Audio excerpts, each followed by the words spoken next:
bons estudos a todos. Eu vou falar agora do procedimento do tribunal do júri, começando aqui pelos princípios constitucionais. Quais são os princípios constitucionais? A plenitude de defesa, ressalvando o seguinte: a plenitude de defesa é a plena defesa, não é a ampla defesa.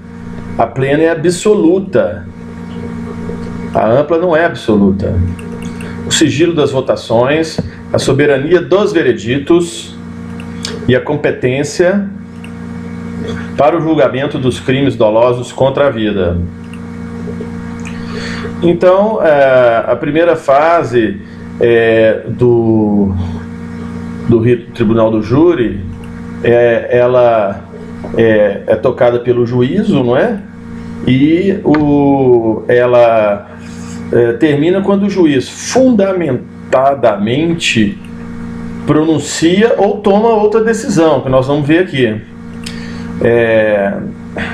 Ele pronuncia se estiver convencido da materialidade do fato e da existência de indícios suficientes de autoria ou de participação, especificando assim as circunstâncias qualificadoras e as causas de aumento de pena.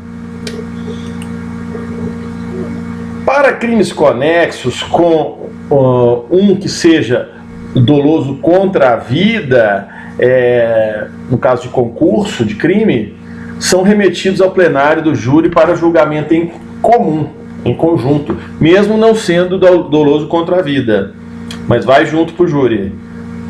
Bom, da pronúncia, caso o juiz pronuncie o réu, cabe reze, recurso em sentido estrito. E existe a despronúncia, porque na interposição do reze, vai a petição para o juiz pedindo a retratação, e se ele não concordar em se retratar, que mande para o tribunal. A de quem? Porém, cabe retratação se, em sede de reze, o juiz se retratar. Ele despronuncia o acusado.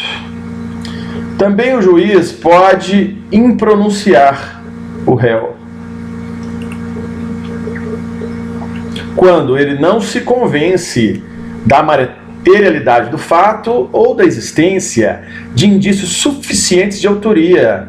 Quer dizer, é o contrário, né? Se ele se convenceu que tem indício de autoria e também a materialidade do fato, ele pronuncia. No caso contrário, ele impronuncia, claro, fundamentando. Julgando dessa maneira inadmissível a acusação, extinguindo o processo e não permitindo que seja levado ao tribunal. Então, nesse caso da impronúncia, faz coisa julgada formal. As decisões produzem efeitos apenas na esfera daquele processo especificamente. Então pode ser iniciada nova ação penal, pela incerteza. Da decisão de impronúncia cabe apelação.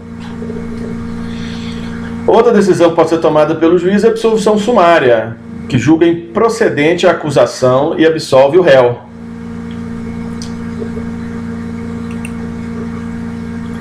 Nesse caso, o juiz está certo, convicto, que não existe o fato, inexiste, está em branco, ou a prova que aquele acusado não foi o autor ou partícipe do fato, ou o fato não constitui infração penal, demonstrada a causa de isenção de pena ou de exclusão de crime. E também cabe apelação da decisão de absolvição sumária. E por fim, a desclassificação, que é o quarto tipo de decisão que o juízo do júri pode tomar, é quando decide não ser o tribunal do júri competente, porque desclassifica o crime que foi enquadrado pelo Ministério Público na denúncia para um que não seja doloso contra a vida. Então ele já manda para o juiz competente, que não vai ser o do tribunal do júri. Em caso de classificação, O crime conexo que não seja doloso contra a vida será julgado pelo juiz presidente do tribunal do júri.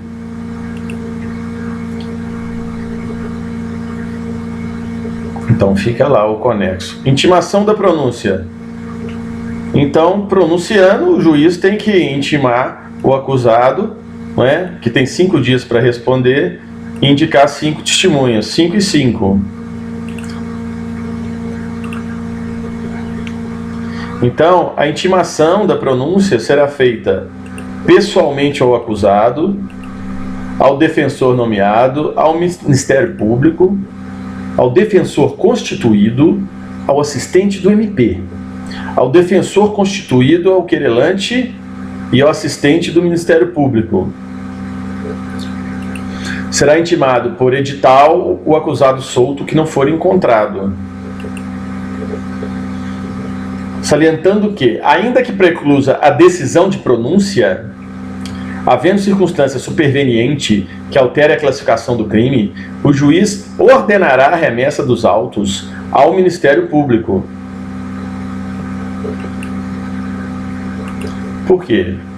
O objetivo é a busca da verdade real, objetivo maior da ciência jurídica.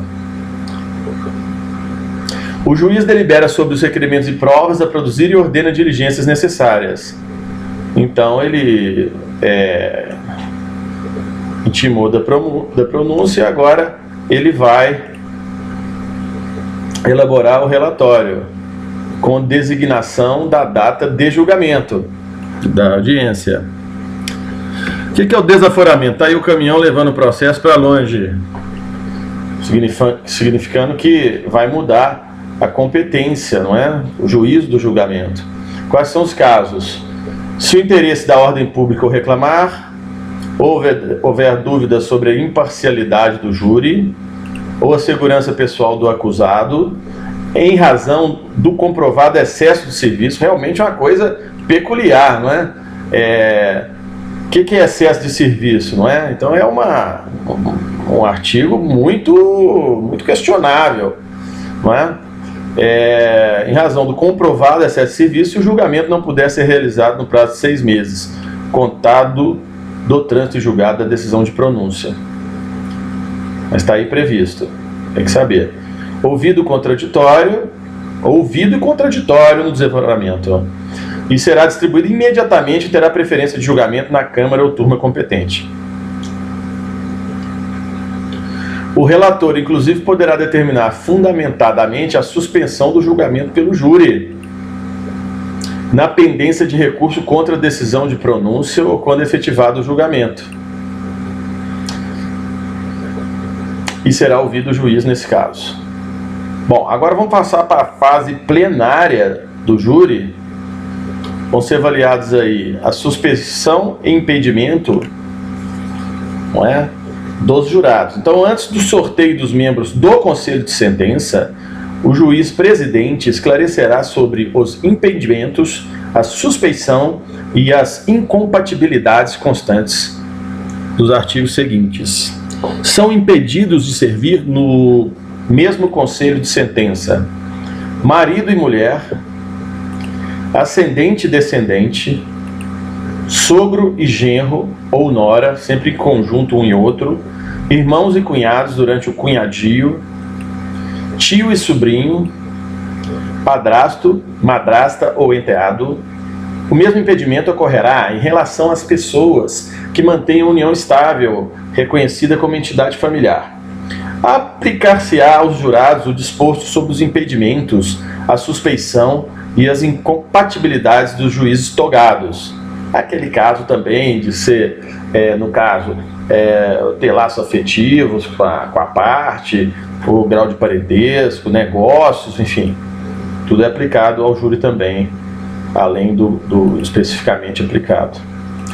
Não poderá servir o jurado que estiver funcionando em julgamento anterior do mesmo processo, independentemente da causa determinante do julgamento posterior.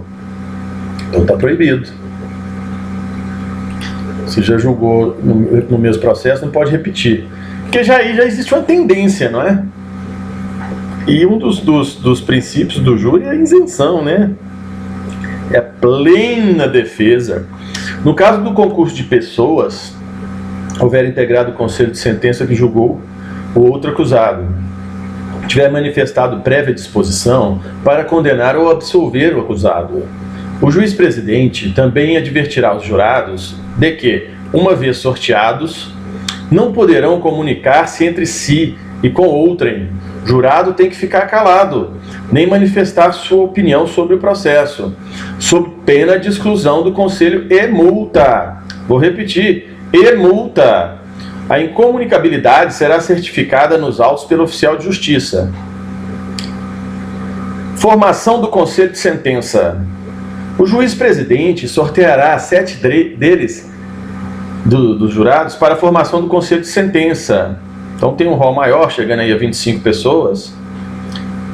À medida que as cédulas forem sendo retiradas da urna, o juiz-presidente as lerá, e a defesa e, depois dela, o MP, poderão recusar os jurados sorteados, até 3 cada parte. Sem motivação. Vou repetir. O MP e a defesa poderão negar até 3 jurados cada parte, sem motivação.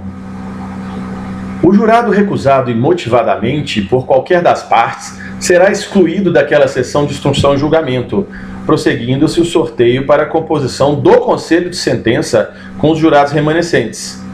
O mesmo conselho de sentença poderá conhecer de mais de um processo no mesmo dia, se as partes o aceitarem, hipótese em que seus integrantes deverão prestar novo compromisso.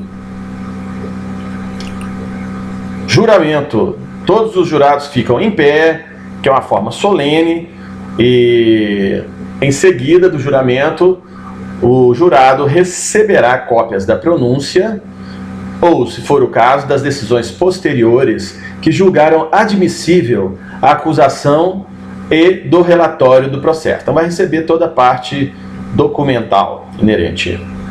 Agora passaremos para a fase instrutória do plenário. Declaração do ofendido. Prestado o compromisso pelos jurados, será iniciada a instrução plenária, quando o juiz-presidente, o Ministério Público, o assistente do Ministério Público, o querelante, quer dizer, a vítima, que é o autor da queixa-crime, e o defensor do acusado tomarão sucessiva e diretamente as declarações do ofendido. Então, quer dizer, na fase instrutória, o primeiro ato para fixar é a declaração do ofendido. Depois, a inquirição das testemunhas de acusação. No máximo em 5. Quantos dedos tem a mão? Não são 5 dedos? Para não esquecer, hein? Inquirição das testemunhas da defesa. Também 5. Primeiro tem as de acusação, depois as de defesa. Quais são a ordem? Em primeiro lugar, no tocante, voltando às testemunhas de defesa, que vai ser o quê? A inquirição. Defensor do acusado, MP, quem vai inquirir, né? Depois o assistente do MP. Os jurados poderão formular perguntas ao ofendido e às testemunhas, por intermédio do juiz presidente do júri. Então isso é uma questão muito controversa, porque sem se aprofundar no estudo do procedimento criminal do júri, as pessoas entendem, por muitas vezes, que o jurado não pode formular pergunta. Mas pode, não pode falar. O jurado tem que ficar calado, mas por intermédio do juiz-presidente pode perguntar por escrito, através do juiz, ao ofendido e às testemunhas, inclusive. Depois virá a fase de acareações e esclarecimentos. As partes e os jurados poderão requerer acareações, reconhecimento de pessoas e coisas, esclarecimento dos peritos, leitura de peças que se refiram exclusivamente às provas colhidas por carta precatória e as provas cautelares, antecipadas ou não repetíveis. Ou seja, o que isso importa, já na parte instrutória, né? qualquer dúvida que os jurados tiverem, eles podem se manifestar nesse sentido. Aí vem o interrogatório do réu. Claro, se ele estiver presente. Qual que é a ordem? MP, assistente do MP, querelante, defensor público, defensor da vítima, podem. Voltando aqui. Interrogatório do réu. Primeiro, Ministério Público. Segundo, assistente. Terceiro, querelante. Lógico, defensor do réu aqui. Podem formular perguntas diretamente ao acusado. Não se permitirá o uso de algemas do acusado durante o período em que permanecer no plenário do júri, salvo se absolutamente necessário à ordem dos trabalhos, à segurança das testemunhas ou garantia. É claro, isso é uma máxima do direito, né? Ninguém pode ser algemado em vão, a esmo, sem motivo. Acusação em plenário. Os debates durarão 1h30, se com o réu, e se com 2 ou mais réus, 2h30.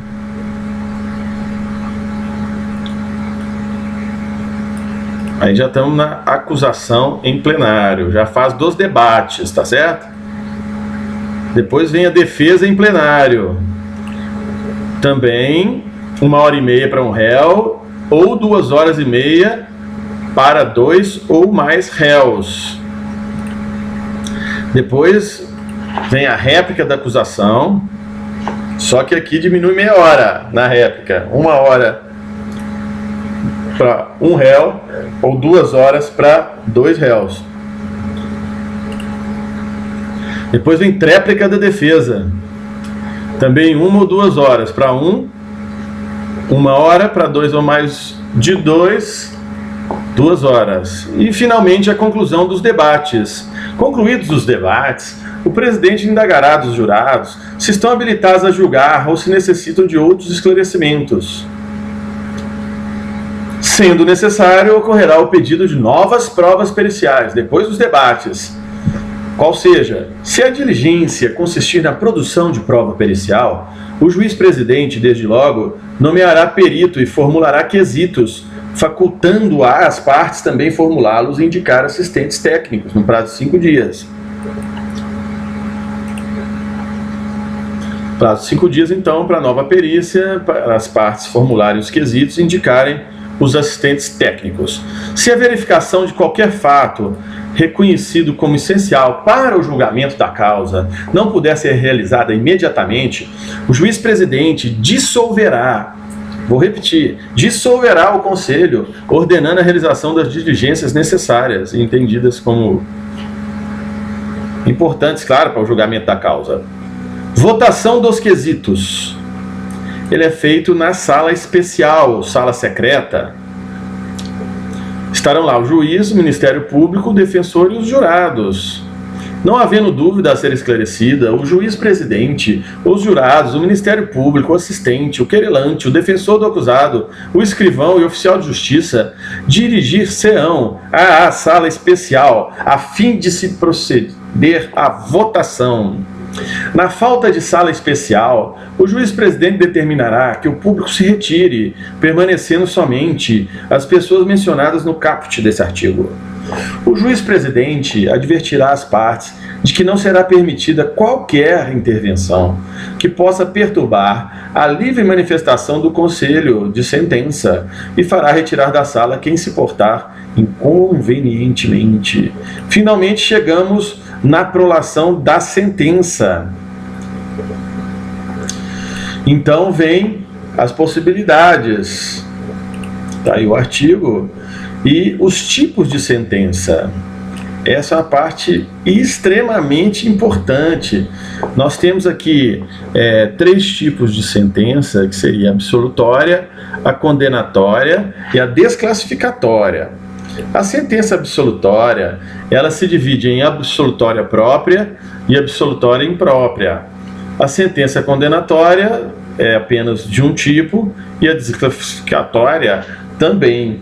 Então, qual que é a característica da sentença absolutória própria? Absolutória própria é quando não há qualquer sanção ao acusado. No caso de absolvição, mandará o juiz colocá-lo em liberdade, ou melhor, o tribunal, né, através do juiz, se por outro motivo não estiver preso.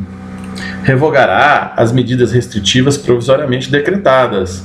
Então, quer dizer, aqui, para poder lembrar bem, absolutória, absolvição, não é? Quando não há qualquer sanção ao acusado. É a própria. Já a absolutória imprópria é quando foi imposto, se for o caso, medida de segurança. O que é medida de segurança? É para o inimputável, quer dizer, no caso de internação, no caso de infração que seja classificada como detenção, é recomendado o tratamento ambulatorial. Então, internação é se o agente não tiver as suas razões totalmente justas, não é? No caso de internação mesmo, em estabelecimentos mesmo para pessoas com problemas mentais, inclusive, não é? Por prazo indeterminado, e o prazo mínimo deverá ser de 1 a 3 anos. Terá que passar sob perícia médica, não é? E ao termo do prazo fixado e após de 1 ano e ano, terá que ser revista a perícia. Desinternação ou liberação condicional. A desinternação ou a liberação será sempre condicional, devendo ser restabelecida a situação anterior, caso o agente, antes do decurso de 1 ano, pratica fato indicativo de persistência de sua periculosidade. Então foi desinternado, voltou a manifestar os sintomas, volta para a internação. Se for liberado da internação e permanecer a periculosidade, antes de 1 ano, volta a ser internado. Qualquer fato do tratamento ambulatorial, poderá o juiz determinar a internação, se essa providência for necessária para fins curativos. Substituição da pena por medida de segurança para o semi-imputável. Na hipótese do parágrafo único do artigo 26 desse Código, e necessitando o condenado de especial tratamento curativo, a pena privativa de liberdade pode ser substituída pela internação ou tratamento ambulatorial, pelo prazo mínimo de 1 a 3 anos. Direitos do internado. O internado será recolhido a estabelecimento dotado de características hospitalares e será submetido a tratamento. Quem são os inimputáveis? É isento de pena. Vou repetir. É isento de pena o agente que, por doença mental ou desenvolvimento mental incompleto ou retardado, era, ao tempo da ação ou da omissão, inteiramente incapaz. Vou repetir. Inteiramente incapaz de entender o caráter ilícito do fato ou de determinar-se de acordo com esse entendimento. Então é isento de pena quem, por doença mental ou desenvolvimento mental, foi inteiramente incapaz de entender o caráter ilícito na época da ação ou omissão, qual seja. Então, são duas condições. O doente mental ou de desenvolvimento mental incompleto ou retardado, que era inteiramente incapaz. Porque pode ser um desenvolvimento mental retardado, mas que o torna, vamos dizer assim, capaz de entender o que está fazendo. Por isso da perícia, para verificar se realmente a pessoa tem um retardamento que levou a um desentendimento completo do fato ou não. Então, essa que passou, só voltando, até estendi um pouco, porque é uma questão importante do direito material, penal. Então, a sentença absolutória, ela pode ser própria ou imprópria, própria absolvição, imprópria medida de segurança ou internação hospitalar. Agora nós vamos para o próximo item aqui da classificação das sentenças, que é a sentença condenatória. Quando se reconhece e julga procedente a punição do Estado, pretensão punitiva do Estado. No caso de condenação, o juiz fixará a pena base, considerará as circunstâncias agravantes ou atenuantes alegadas nos debates, imporá os aumentos ou diminuições de pena em atenção às causas admitidas pelo júri. Quer dizer, o juiz aqui faz o papel exauriente, quer dizer, ele vai colocar no conteúdo da sua sentença exatamente aquilo que foi deliberado, que foi a opinião do conselho de sentença. Mandará o acusado recolher-se ou recomendá-lo à prisão em que se encontra, se presentes os requisitos da prisão preventiva. Estabelecerá os efeitos genéricos e específicos da condenação. E por fim aqui a sentença desclassificatória. Se houver a desclassificação da infração para outra de competência do juiz singular, ao presidente do tribunal do júri caberá proferir sentença em seguida, aplicando-se a infração de menor potencial ofensivo.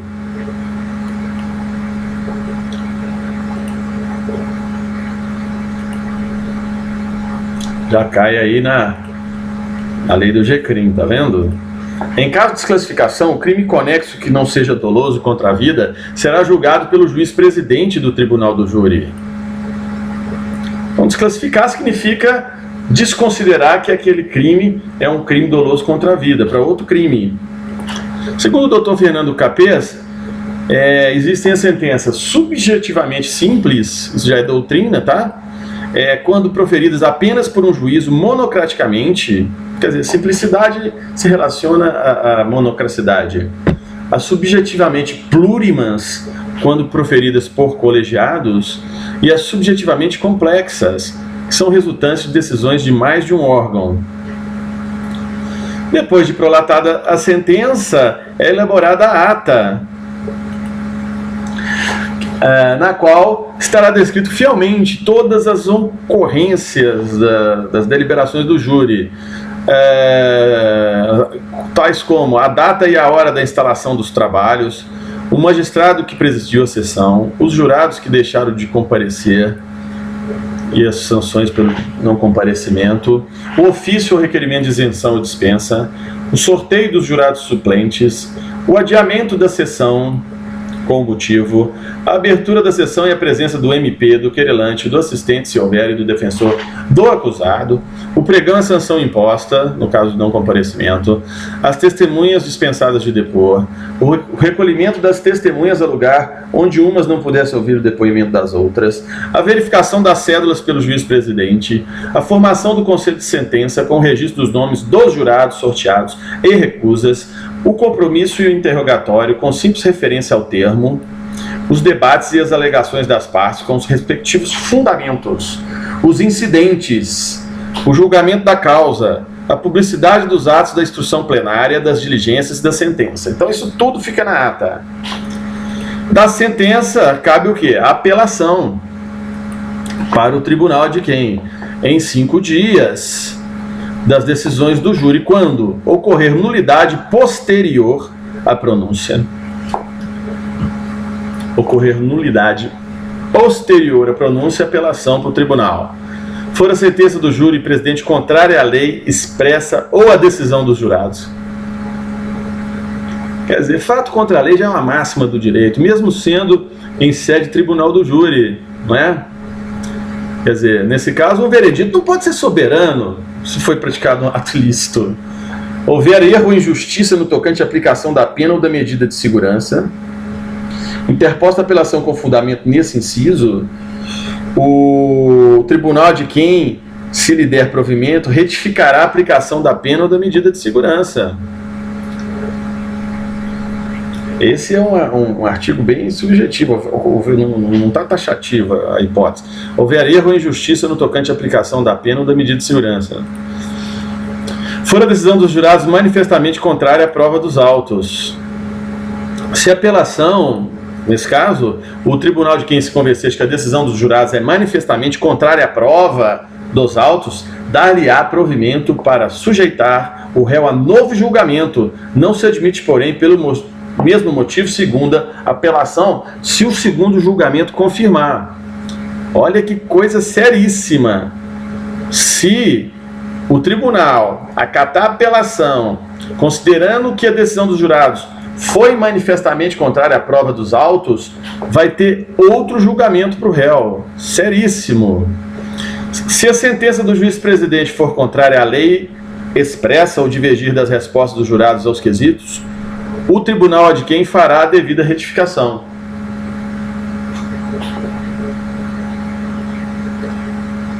Aí já é um erro mesmo primitivo do juiz, né? O próprio tribunal fará a retificação. E aqui só um detalhe, emendatio libelli, é o seguinte: o juiz poderá dar ao fato definição diversa da constante da acusação, embora o acusado fique sujeito à pena mais grave. Na verdade, o juiz ele se baseia na mesma denúncia do Ministério Público, só que ele vê que aquele crime, por exemplo, não era aquele. Então ele enquadra no tipo penal adequado, mesmo que a pena fique mais grave.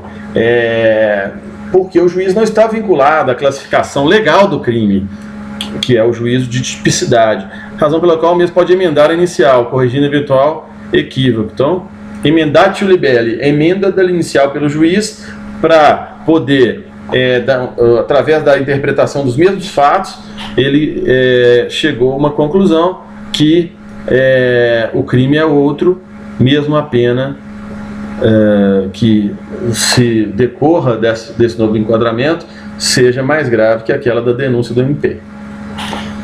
Então, findamos aqui o vídeo do Tribunal do Júri.